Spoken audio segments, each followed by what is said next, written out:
All right. Good afternoon or good morning, everyone, and welcome to the 20th edition of Success Spotlight, or our September edition here in 2025. Today, we've got a great guest lined up, and let me say, this is our second highest registered Success Spotlight, and what a milestone this is for the 20th, and there's no better person to, of course, be here with us today for that type of turnout than Dan Kitajima. So Dan spent 17 years with farmers and recently moved independent here back in May of 2025.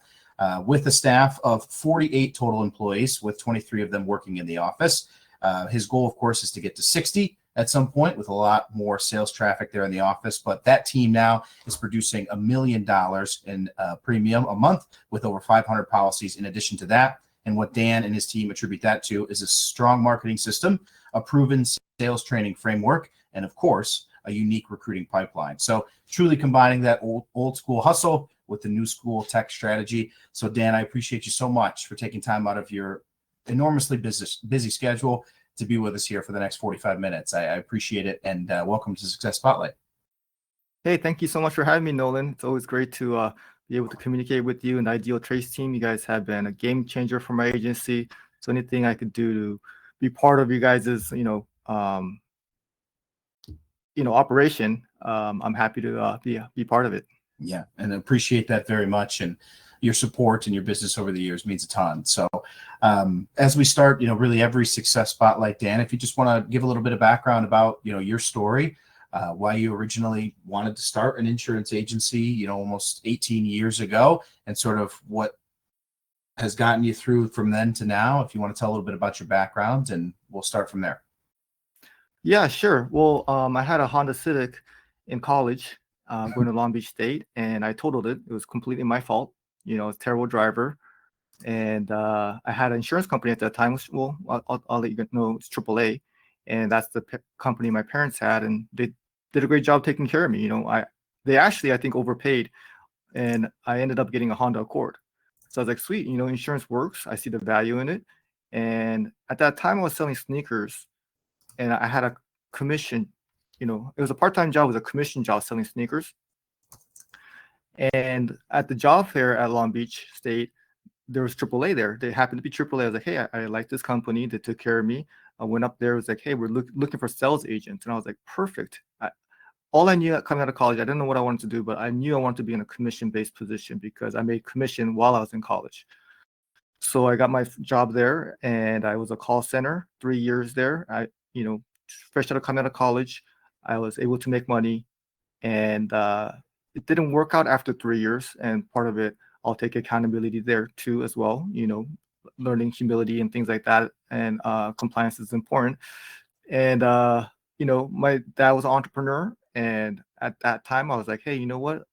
I found out that you could have your own insurance agency, and I started looking for carriers to represent.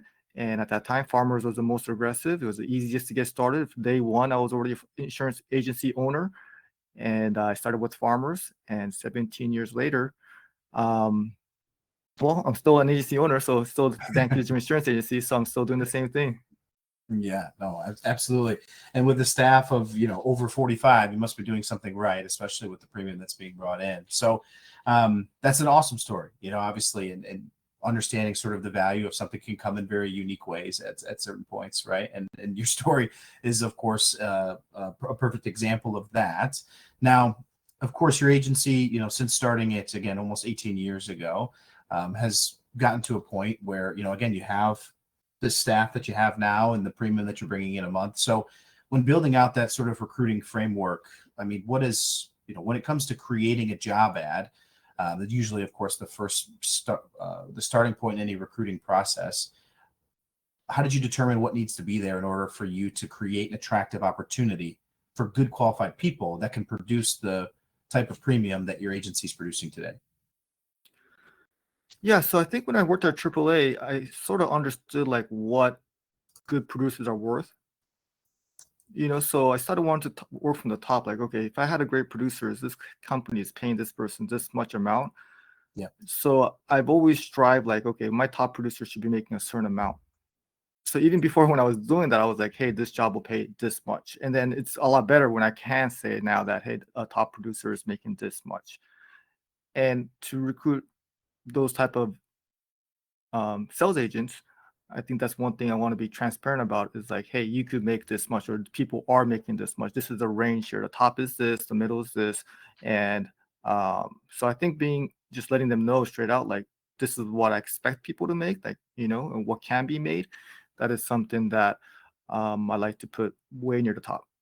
Yeah. And I mean, that transparency, it really helps just candidates see themselves in the position, not just for a year, but I'm sure long term, right? As you sort of talk to them about, what top performers are making and where they can be when they put the work in, and of course, spend time at your office. So that's great. Again, being transparent with the compensation at the top of the list allows people to see. And from a candidate perspective, if we were to go apply for jobs tomorrow, the things we'd probably care about most would be compensation, benefits, and whether the job ad is remote. Right. So Yep. Sounds like you've put together the job ads with that framework to be able to create an attractive opportunity. No? Yeah. That's great that you mentioned those other two things, but yeah, what they care about, just put it near the top. Don't put it in the bottom, because people have shorter attention spans. For sure. Yeah. I think Indeed says about 13 seconds is what a candidate gives to a job ad. So it's certainly quick, but all right, cool. So once you've created sort of that job ad, and of course you really have to have the plan first. So you knew that you were going to have that conversation with the candidates, you put it into words on the job ad, but then how do you know when the right time to hire is for either a salesperson or a customer service representative? Have you found that there is a time to do it based off of the numbers, or is it always look for good talent, or is it to wait till you need someone? What have you found is the answer for you, Dan? Well, for sales agents, it's practically always for our agency, especially right now, as we're kind of starting from the beginning, as we're building up our clientele. Sales agents is a continuous thing. You can never have too much. I feel like, depending on what your marketing source is, but if you have a scalable marketing system, then the biggest problem is just if you have, how can you recruit and train staff sales agents? The customer service side, I look at it as like, okay, well, how many voicemails are we getting? How many missed calls are we getting? And I hate those. So if you're getting any of those, if you're having any schedule issues, like we're open to a certain time, we're open on Saturdays and things like that. So like, are we having troubles filling in the spots there? So availability for our clients, we promise them we're going to provide them the best customer service. So if you're missing any type of if you get one voicemail a day, then it's like, we need a new customer service rep.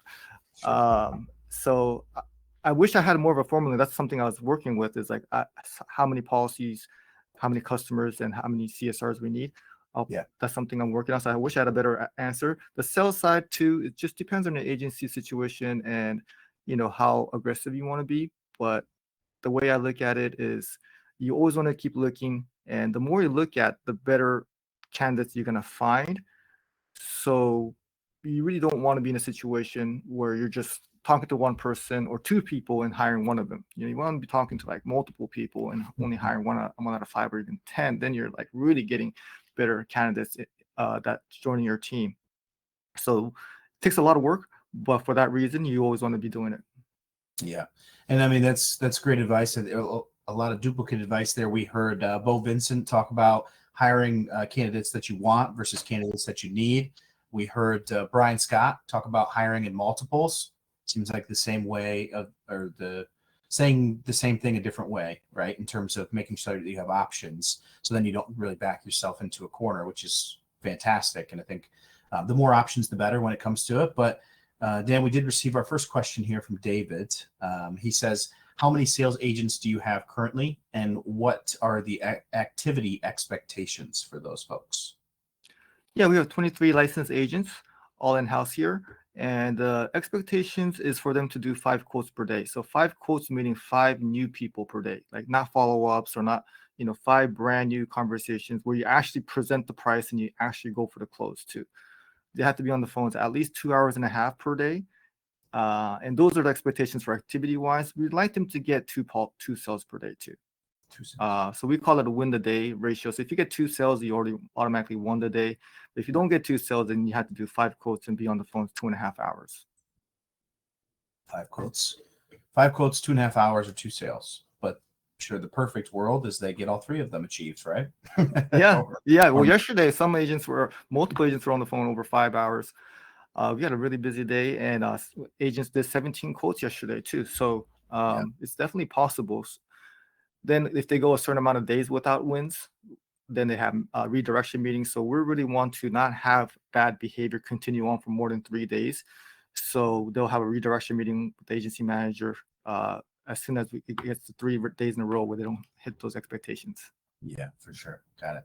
And Dan, I told you this is going to be a lot of questions are going to come in, and living up to that expectation is 2 more funneled in. Awesome. So Britt says, just to clarify, are you still with Farmers or have you switched? So switch to independent, but Dan, if there's anything else that you want to add on there, please feel free. And then Daniel says, does your sales team use a script? Yeah, well, I did resign from Farmers May 1st. I have a lot of gratitude with the company. It taught me everything as a business owner that I know now. I wouldn't be here if it wasn't for Farmers. They helped me raise my children, so I just have a lot of I just have a lot of love for the company, everybody there. That's the one thing I'll miss the most. Scripts, yeah, definitely scripts. I mean, that is something that is key, to onboarding new staff members. You just can't hire them, give them leads, and expect them to be great at sales. So we provide training, and the script is something that we role play. We have sales trainers that role play. Each sales trainer has about 8 agents, and they role play that every morning. They listen to the calls, they transcribe the calls, they work on the tonality, and they find. So yeah, a script is a must when it comes to having closing ratio that is predictable. You don't want somebody at the 30s and some people at the 3%. It's like there's something's wrong there. But if you have a script or at least a talk path, then that's going to help you get more consistent results from your sales agents. Mm-hmm. Yep. You don't want it to just be loose-ended, right? Because that's when people can get into the weeds, and it can get complicated. And then again, you have varying numbers, like you had mentioned, right? Where some people at 3%, some people at 20. All right, makes total sense. Ricky Brito, shout out Ricky, man. He just said this is great. Hey, Ricky. A good compliment. How you doing? Ricky, miss you, man. We got to get together soon, maybe out in Vegas or something. And then we got another question here. How do you find the leads? What's a good question there. So that my marketing is just two ways. It's Facebook and Google. There you go. All right. Any lead vendors that you use now, Dan, or no? No, that's been this way for almost 6, 7, 8 years now. Yeah, there you go. Search engine optimization, social media, 2 weapons that you can use that maybe you're not utilizing now that can become such a good asset for you. But all right, cool. So that's all the questions we have we got some more questions, but let's pause on the audience questions and then let's go back to sort of what we were talking about for just a second, Dan, which is, obviously you've got the job ad created, you've gone through that, and you're posting job ads through IdealTraits. And I took a look. You've got 2 job ads in there now. One of them's got like 35 applications to a sales producer one. The other one's got over 100 applications for more of a customer service focused role.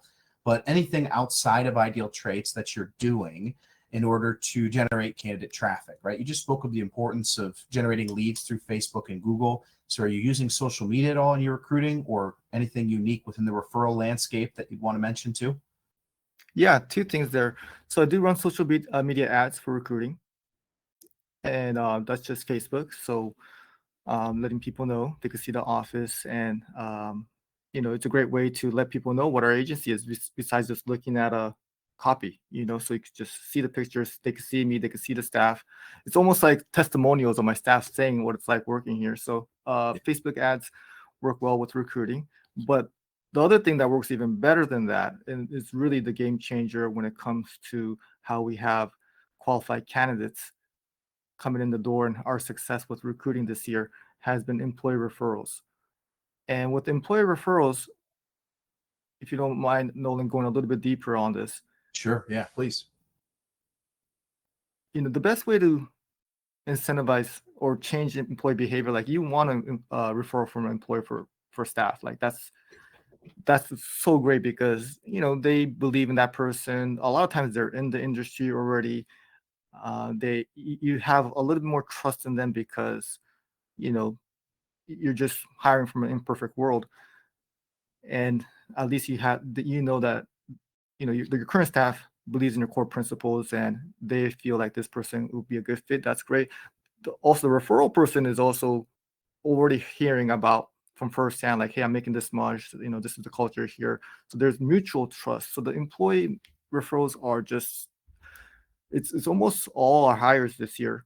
But the way to get employee referrals, I was thinking, like, how can I get more employee referrals? And it used to be like I'll pay like $1,000 per referral, or like I'll go up to like 2,500 at times, and sometimes they wouldn't work out and things like that. So I came up with a system or compensation plan basically, and I got it from some MLMs. Inspiration is from these life insurance companies. But basically, if you refer me somebody, then I'm going to increase your commission percentage.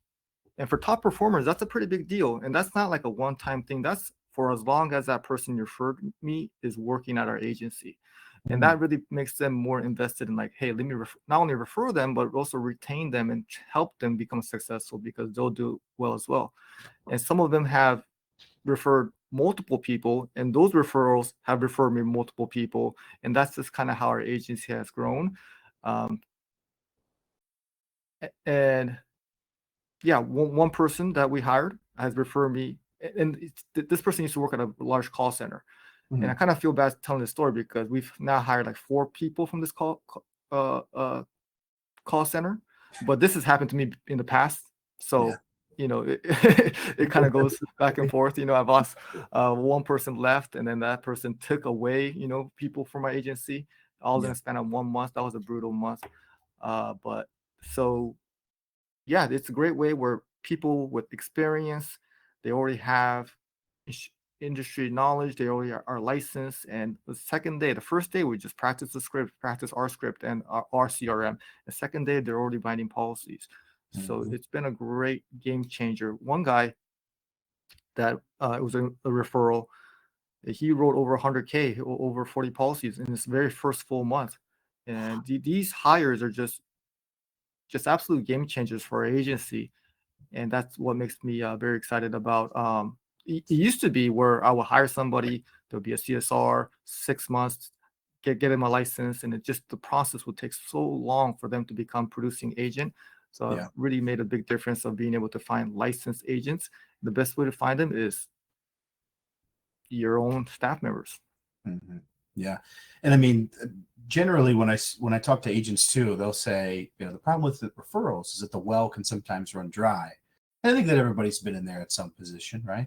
But what you had just described is an incredibly unique and new way to sort of reinvigorate that process, right? To have really your greatest reference provide you referrals for new employees, right? And I think if we surveyed all 200 people that have registered for today's session and say, what's your preferred way to hire? Job boards, social media, or referrals?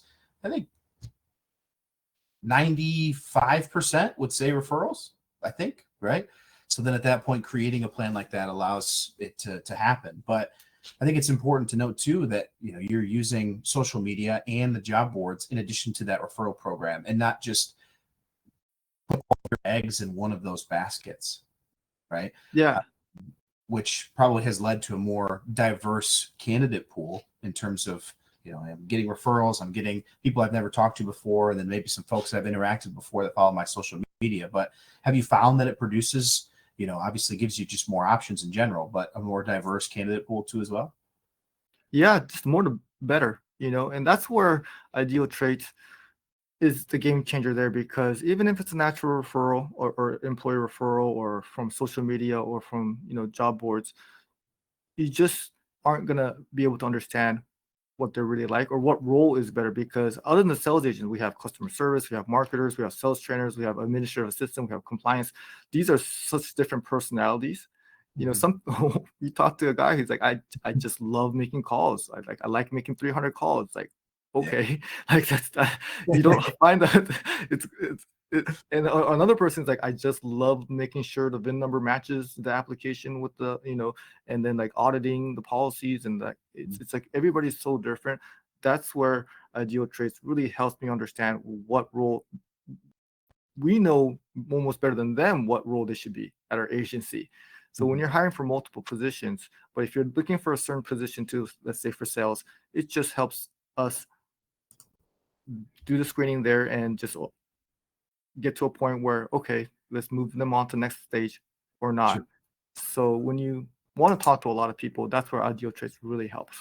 Yeah, makes total sense. And then, in terms of the assessment, of course, helping, in the vein of helping you understand folks, do you have personalities that this program knows for people that have, of course, attended before, that the persistent is the best sales personality? Dan, I say that because my personality result is a persistent. So yes, we are going to be biased on this show, but nonetheless, all kidding aside, like for you, for your sales agents, do you have personalities that you go after, or do you use the assessment as more of like, okay, I understand this person a little bit more. Let's interview them, give them a shot, and see, where they could fit? Because I know that there's a couple of different schools of thought there. Yeah, no, I make it a huge deal. Yeah. If it's not certain traits, then we just won't push them to the next stage. And we do look at the motivation score too, the motivation to persuasion scores too, for the sales position in particular. So it's not only just the traits, but also those particular scores. And what I've been doing recently is I have like a little project on ChatGPT, and I just highlight, I just copy and paste the resume, I download it, and the scores and everything, the short answers and everything, and then it knows my job description really well. And then it just says like, hey, this is a good fit for you, or like, these are the questions you want to ask for. Helps me prepare for interviews pretty well too. So I kind of use all the data I get from IdealTraits, dump into ChatGPT, and have like a whole plan of a good understanding of that person. Yeah. And gives me like a summary of what questions I should look out for. And that has helped me as well. Yeah, that's a great use of AI. Of course, if you're not using ChatGPT as a part of your process, this is a good, day to start. Right. And as Dan has given you, of course, a good reason and a way to be able to do it. But all right, perfect. And then for your interview process, anything unique that transpires there once you've got a good resume, good assessment results, anything unique that transpires within your interviewing process? Of course, we've heard people doing role plays of fake bike companies, taking people to dinner, doing all these different things that we've heard throughout the 19 sessions we've done previously. But anything that's unique for you within your interview process that you find works best? Yeah, that's a great question. Well, right now, I only do 3 things, and I advise, I recommend agents not have too many things on your plate. So one of them is actually recruiting. The second one is marketing, and the third one is carrier relationships. That's how important recruiting is for me. Depending on the position, for HQ for our headquarters, for our in-house sales agents, I do it all still at this point. Like, that's how important it is for me. I think it's one of the most important decisions you make. Now, for the VAs, for customer service and all that, we have another person that takes care of all of that side. And the process is a little different for either one. So the VA side, since we have just so many applicants, we just send them straight to the assessment and say, hey, take the assessment first, and then we'll go from there, because it's like, it's just too many people to choose from. And then if it looks good for the position, then, my recruiting manager will actually do a video interview, and then do a role play, and then send it over to our agency manager, and then we'll send it over to me. So that's the process there. The role play is very important, especially for like outbound calls or customer service. The role play is super important. I highly recommend everybody doing that. For HQ sales, since there isn't as many licensed applicants applying, if there is one, then I would just send them a calendar link by text. And this is all through my CRM. Everything should be done through the CRM and Calendly, by the way. But just like how you treat a lead, you just want to just have automated responses. So if I get something, then it goes in my CRM. They send a calendar link. If I just update the CRM, then it's just like, if we get an application on our landing page, and I just send them a text message, and I just go for the video interview right away. I just want to just chat with them for a little bit, and then I tell them, hey, there's assessment. Can you please take the next step is for you to take care of that. I go over the comp plan a little bit, because HQ, well, licensed, US licensed, agents are hard to come by. So everyone is like very much worth my time to like really get to know them, not just like, hey, just take assessment and like, we'll get back to you. It's like, no, let me get to know you here. And then most of the time I just say, okay, now take the assessment, let me know when you're done. Once they complete that, then they'll come into the office, and that's kind of the process. But I talk about the comp plan even before I have them do the assessment, because I just don't want to act like I'm bigger than, I have. And I've actually, it's very rare, but I've actually turned down some agents that are licensed to speak Spanish, live close to my area. And I used to never do that because they're so rare. But now Yeah. I'm actually like, okay, well, even if you're a referral, it may not work out because just with more people I'm able to talk to, and the more you do it, then it's kind of like looking at a bunch of apartments. If you're trying to move out, like the more you see, then you find the right one. You're like, oh, that's the one I like, because you start to understand what you don't like. So the more you see, I think the better. And I think we've been very lucky. We've been very fortunate of finding the right candidates this year. Yeah. Yeah. If you know what you're looking for, it makes it easier to find. That's what I like to say. Right. All Yeah, right. there you go. Yeah. All right. Let's get to some more audience questions, Dan, because as we've gone through this, we've had 15 more that have come in. So I think where we can deliver the most value is by answering the questions that have come in from our audience. So the script that you mentioned before, did you make your own script or recommend, or yeah, did you make your own script or recommend where someone could start to create their own? Or is there a training program that you recommend that you were able to sort of absorb from as you went through the process? I didn't make it on my own. I read The Way of the Wolf by Jordan Belfort. That book helped me prepare the script. I think it's good for you to make your own script because it's based on your clientele, your marketing, and everything like that. It should be more catered to what you offer. What type of policies too. And certain things, the script is very important, not just for like closing ratio, but for compliance reasons too. But yeah, that was it the question. Yeah, I came up with it my own, and I read the book to help me get it together. And yeah, that's a huge part of onboarding agents and helping them succeed. Perfect. All right. David asked, how many service people do you have to service the 17 million of premium that you've accumulated? How many policies, and are they working remote or in office? So the service staff members, well, we don't have 17 million anymore because that was with farmers. So Yeah. we're kind of building it back up.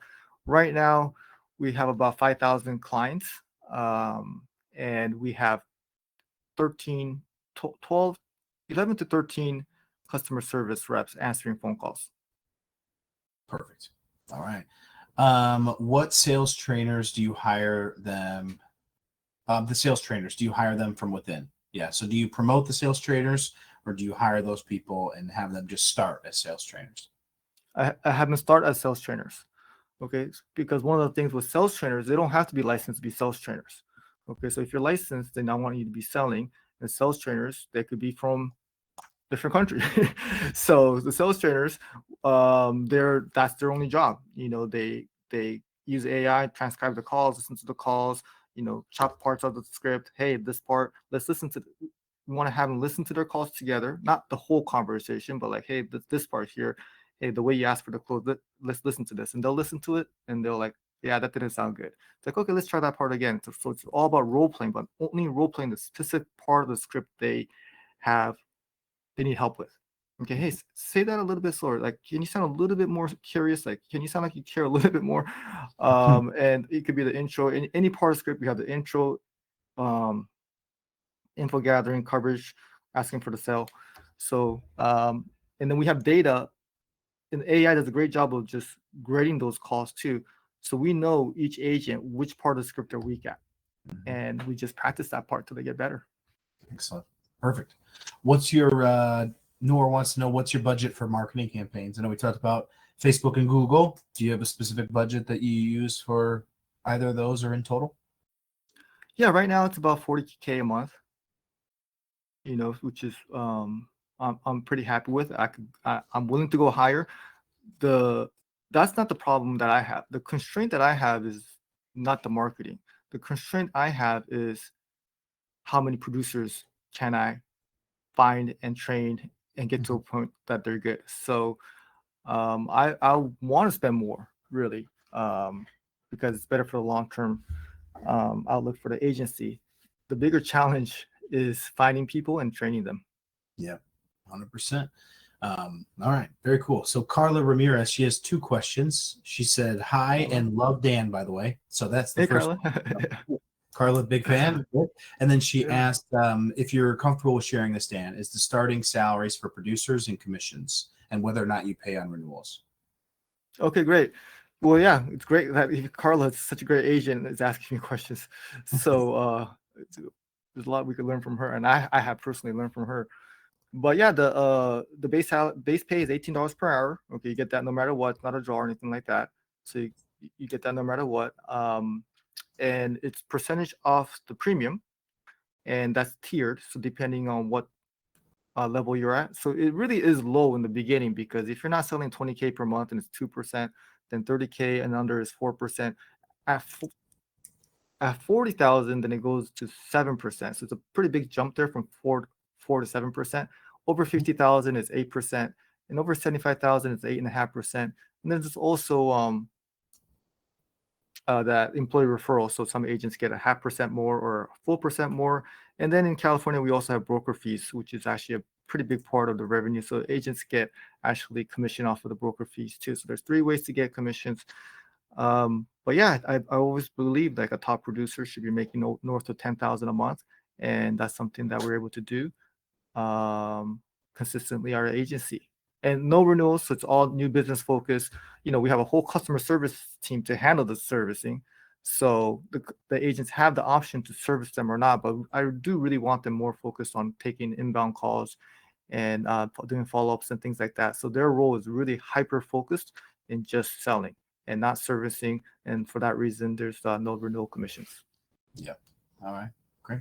And then, Colin asked the same question. So paying on renewals. So Colin got that question answered for you. Jill says, I love IdealTraits. You've done an amazing job with filling my position. Great. That's awesome to hear. Jill, thanks for joining us, and happy to hear about the success you've been having so far. David asks, what job boards are you posting on? Well, I just run it through IdealTraits, and you guys kind of do it for me. So I'm not actually like manually posting it myself, and I get enough, traffic from employee referrals and social media. Yeah. So David, if you're using IdealTraits, your job ads will get posted to Indeed, ZipRecruiter, Google for Jobs, Talent.com, Monster, and 100 other job boards too as well. And you can post to social media, and you'll get a career page actually out of that too as well. So if you have a current account, we can, obviously help you with making sure you're maximizing all of that. If you don't, then our team, of course, can help you about the options to get started. Jill then says, you are with IdealTraits and not trying to, okay, yeah. So yeah, Jill, it's all about education here on Success Spotlight. So a large majority of the folks that are on here are current IdealTraits users. So yeah, so we're just looking to bring education and help people better use it. So appreciative to Dan for being here to do that. Any difference in salary ranges for service reps? Dan, another question from David there. Yeah, sales is totally different. I mean, service is totally different. Yep. I still like to compensate them for performance, though. So we keep track of everything. So they get a base pay, and then depending on if they take a payment, or if they reinstate a policy, or if they renew a policy, or if they get a 5-star review. What else do we do? We do sales assist. So if they like cross sell it, well, they can't cross sell, but they send a lead that we end up, so sending a lead to our sales department that we can cross sell. So we keep track of everything, and those things add up to commission. So I think it is important for service reps to also have their own, expectations. And I don't exactly know what their metrics are that we track. I do believe it's how many calls they take. It's more about call volume than hours. How many tickets they complete, which is like how many, transactions they complete, and things like that. There's another third one, which I don't remember off the top of my head. But yeah, it's important to have metrics for them, KPIs, and then compensating for their activity as well. Yeah. Take the emotions out of it, right? And just make it, here's the expectation, and by the numbers, here's the expectation, and the numbers will speak for themselves, right? So very good. David has another question here. Have you experienced that through your postings in Ideal Traits that you will receive candidates that are totally unrelated to the job description that you are advertising for? So I think the question is in vein of the jobs that you have posted, the unqualified candidates that will come in. How do you deal with that? Have you experienced it? I mean, yeah, they come in, but it's kind of like sales, you just kind of mark them in your CRM as, bad lead and just move on. Yeah, I mean, it's important to know, right? Like the job boards, they're the largest provider of qualified talent, but also the largest provider of unqualified talent too. Like, I think that, I think in the insurance and financial industry, it's been a second since I looked at the statistic, but I believe that the applicant to hire ratio is only 2%. So what that tells us is that there's, if you receive 100 applications, 98% of those people are not going to get the job, whether they're, not as good as the two that you hired, or they're not qualified, or they don't have the responsibilities or requirements that you're looking for, right? So I think that it's all about, like you had mentioned, it's like sales. It's treating it like a lead. Some leads are qualified, some are unqualified, but it's important for you to just make sure that you're following up and doing your due diligence to then get in front of the right one. Does that seem fair, Dan? Yeah, absolutely. And with insurance, I think we're a little spoiled because, well, if it's personal insurance, if it's auto insurance, like everybody's a qualified lead. So you're like, I'll take anybody, So depending on position too, because even if they don't have experience, this is how I used to operate. Because yes, I do believe in getting licensed agents is better. Like that's something that I've kind of went back and forth on. But through all my experience, I had to admit that being able to find a licensed agent is better. Yeah. But we're not all in the situation to have plenty of licensed people. I really have, empathy of when you're starting off new, like you don't maybe have the ability to attract a licensed producer that will want to switch from another place to another place. You kind of have to have maybe a proven track record or social proof that certain agents are making a certain amount. So if you have to start somewhere, then even if it's not the perfect candidate, that's where Ideal Traits really helps. Like they don't even know they're a sales superstar, but you have them take the assessment, even though they have absolutely no relative experience to what you're trying to the insurance business. But you could say that, hey, this person has sales potential, and that's really where the sales and the culture and the training really will make a big difference. So I think the IG Choice is a great way for you guys to find non-experienced people and build them into sales superstars. Yeah, perfect. Love that. Another question here: how do you upload the assessment to ChatGPT? Anything else from Ideal Traits that you upload to AI? Do you just copy and paste, or? I just copy and paste. Yeah. You could screenshot it and paste it, or you could just download it and paste it, or drag it in there. I would think, Nolan, just maybe give Kevin or Jeff a heads up here. Maybe you guys could have that feature where it automatically does that for you guys.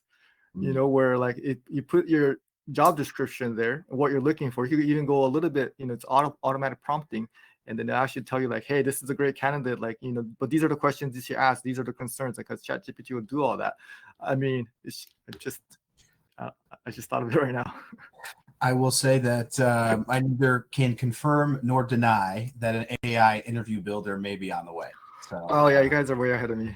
Can neither confirm nor deny that. So hopefully our product team, as well as Jeremy, our president, is listening.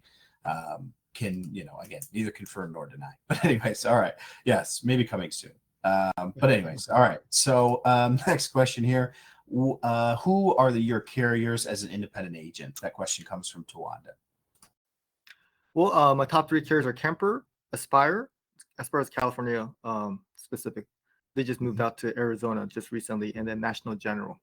All great carriers. And yeah, I'm very thankful for them. We just recently got Progressive. Very excited about that. That's a very difficult one to get in California. All direct appointments. And, there's plenty of other ones, but those are the top ones. Yeah. That we're currently writing with. Excellent. What advice would you, what would you advise when trying to open your business? If you were given a $20,000 loan, how would you invest it to make more, or to make a return on that? That question comes from Genesee. If I was by myself, like starting brand new, because I started as a scratch agency with no agents. I think so. I think that's what it is. Like if you took yourself back to when you started, with all that you know now, if you were given $20,000 as a loan, what would you do to make a return on that $20,000? Well, I think when you're new, the first thing you got to figure out is traffic and conversion. So I would spend all that money on leads and try to sell them myself. Like, Yeah. understand, okay, if I buy leads, if I could close them or not. Because I wouldn't want you to spend that money on hiring somebody, because you want to know this lead you could sell this way first, and then you could duplicate yourself by hiring somebody. So first you got to know what you're doing. So I will buy all the leads possible. I will try out different, lead sources, figure out how I could get traffic in, because without traffic, without leads, you just don't have a business. So I will test and improve my sales skills with that money. And then with the revenue that you're bringing in from those sales, then train somebody to do what you're doing there. Mhm. Perfect. All right. Awesome. Any specific personalities that you look for service roles? That question comes from Tony. Yeah, nurturers. Um, so some of the sales roles, like consistent, persistent, those work really well. Networkers are still good too. Um, which ones are there? You know, e- even I've had a planner that's doing well right now. And one of them was a closer, and she's doing good too. Sales leader who actually became our leader too. So I I do. There's some sales involved in customer service too. There definitely is. Yeah. So but I really just put it into ChatGPT, and they tell me like, hey, this person would be great for your role here. So but those are the the ones that have done really well. Obviously, for sales, closers, persistent, sales leaders, um, um, networkers too. Okay, certain ones you got to really look at the motivation score. Yeah. So if they're like, okay, I wish there was a closer, or but what's their motivation? What's their persuasion? Those are Yeah. the things that look. Customer service also, I think the compliant and the structure, those are pretty important things too. So I Yes. look at those things. So I really look at that each one a little bit separately than just the overall, like the label that they get. Yeah. Makes total sense. And yeah, if you need help taking a look at the assessment, obviously Dan's been using it for a while, right? But if you need some help with, using it better, check out our assessment workshop. It'll be 2 weeks from today. So keep an eye out for those emails as they come out. This question is, when posting your job ads through IdealTraits, do you use any budget to sponsor your job ads? Great question. Something we normally cover, so I appreciate it being asked. Yeah, no, I don't. Is that something that you've seen agents have success with, Nolan? Yeah, sponsorship is a good thing to do, right? And it can be used in a couple of different ways. So if you're posting a job ad that's a commissioned only role, then sponsorship is required. So doing that to making sure you allocate that budget. If you take a look at how many applications you received to this point, and you're like, man, I really wish I had another 20 or 30 applications coming in. Sponsorship is a way for you to be able to do this in a very affordable way. I met with an agent who is in Missouri earlier today, and his recommended budget through Indeed was $46 for 45 applications. So it's a really affordable way for you to be able to get in front of applicants faster.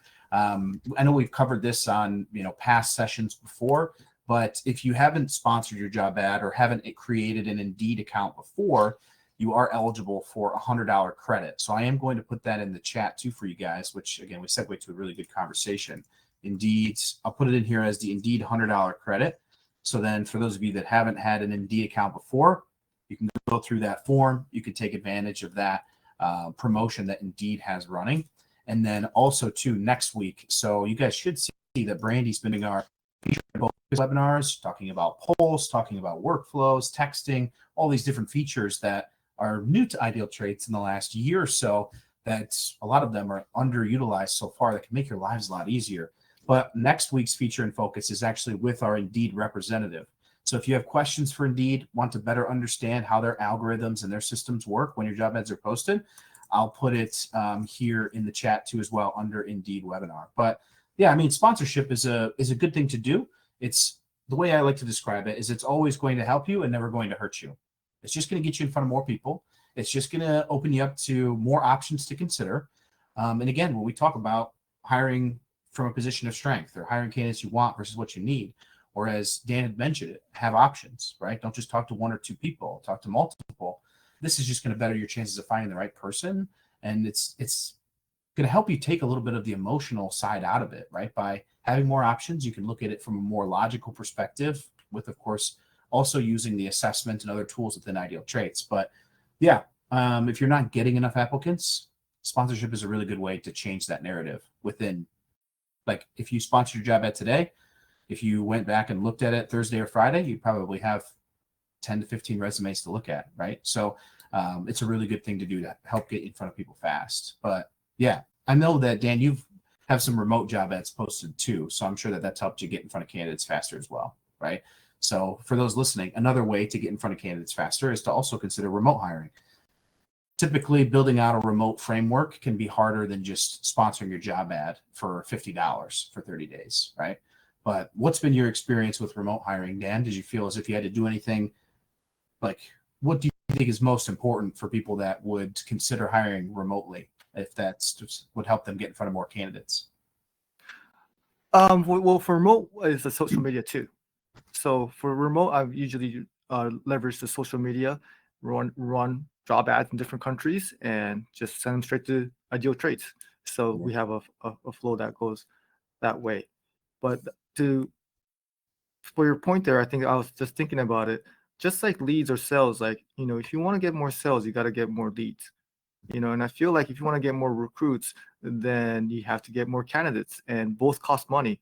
And I think that's the difference maker there. How bad do you want it? Like, are you willing to spend money on social media, on referral bonuses or referral compensation plan, or boosting things? So a lot of my conversations early on was like, hey, spend more money on leads, spend more money on leads. But for this particular one, if it's about recruiting, then spend more money on recruiting. And I think that's what is going to lead to results. Yep. And I mean, again, Dan told a story earlier in the session that I think is important to go back to, where he hired someone, I believe it was off a referral. Dan, you said that in their first month, they wrote $100,000 in premium, right? I believe that was what you had mentioned, right? So I think it's important to think, like, if I sponsored my job at $50 and I'm able to hire somebody, what would a producer that could write $100,000 for you in a month do for your agency, right? And I think oftentimes it's just knowing that it can happen, hearing it from Dan, and then knowing that it can happen for you too. It's just putting yourself out there, putting yourself in the position to succeed in that way. Michael had asked a question. I think this will be our last question. He said, I'm sorry I was late. I would like to know how many households does an account manager handle? Well, we just have customer service reps. So, man, let's do the math here. Okay, this is estimate, but wow. See, we're in a non-standard business, so there's a lot of servicing to do. A lot of return payments, a lot of reinstatements.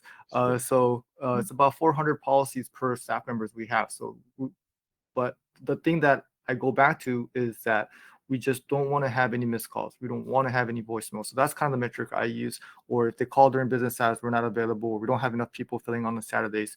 So I'm just thinking about the customer experience first. Do we just have enough people to service our customers? And they do take a lot more servicing, but that is the way I look at it. I wish I had more of a metric there, but I just go off feel, and I just feel off customer experience. If they're having a good experience with us, then in the long run, being a little bit overstaffed on service is going to still pay off, because the leads, we have incoming calls too. So we don't want any leads calling us and nobody picking up either, because those are the best type of leads too. Mm-hmm. So having people be able to answer your phone calls, answer text messages right away, it's really important for me that we're there for our customers. Yeah, perfect.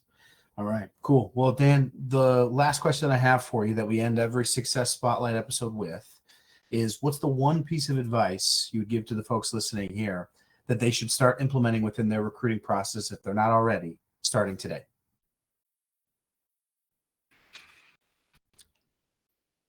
Well, I think we talked a lot about employee referrals, how that's so important. Yeah. So I would say take care of your current ones the best you can.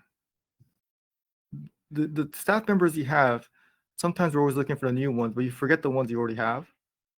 and showing them gratitude and taking care of them, making sure they have all the leads, all the training, giving them zero excuse of not being able to win in this business. And if you do truly everything you can to help them, then they'll see your intent, they'll see the results, their results, they'll see their paychecks, and then they'll say, hey, I care about my sister, I care about, my spouse, which has happened here. I want them to have the same experience too. And that would open up getting more referrals for you. So we really focus a lot on finding new people, but the one piece of advice would be is to try your best to take care of your current people. Mm-hmm. Man, that's a really good one. Hiring good people is only as good as long as you can keep them, right? Like there's literally no point in hiring good qualified people if you can't keep them. So I think that's a really good message and really important. And oftentimes I agree with you, is very overlooked.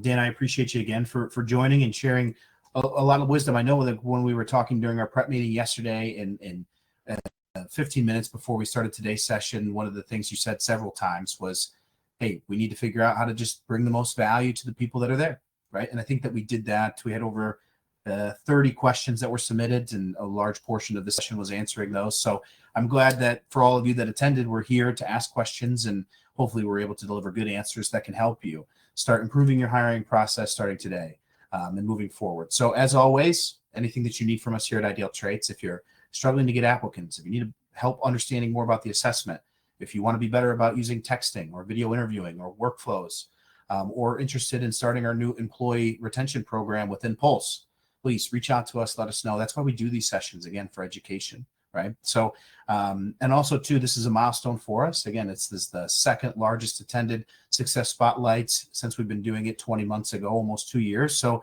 a milestone for us. I think it's important for me to take a second to thank all of you too, right? Because we wouldn't continue doing these sessions if you weren't interested in registering and learning from experts within the hiring field like Dan and all the guests that we've had so far. So it is a pleasure of mine to host sessions like this, to bring education to you all and to be able to sit with, legends in the business like Dan. So Dan, I thank you again. And for everybody attending and that registered, I thank you for taking time out of your day to be here. If you need anything, please let us know.